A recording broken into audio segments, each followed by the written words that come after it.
Lui souhaitant un bon retour parmi nous, je donne la parole à Frédéric Barbier.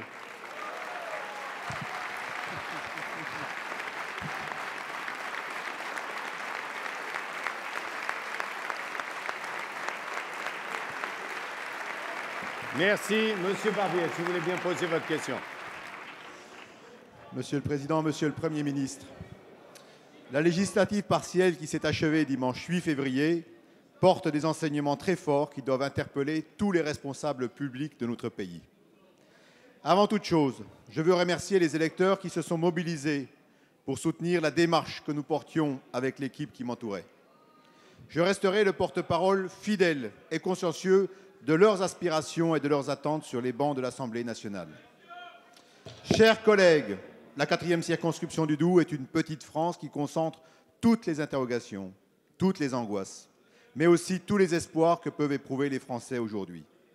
Mélange de zones rurales et de zones urbaines, creuset industriel historique et bassins d'emploi diversifiés frappés par le chômage et les difficultés quotidiennes, cette partie du Doubs ressemble à ce qu'est notre pays.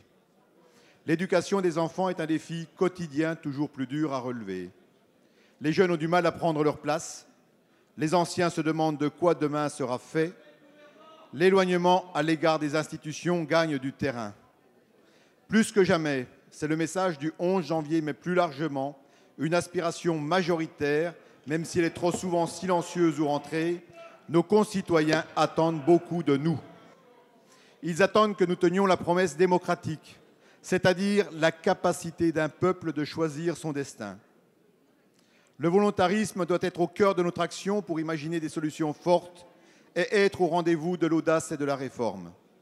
C'est ce qu'a affirmé sans ambiguïté le président de la République lors de sa conférence de presse du 5 février.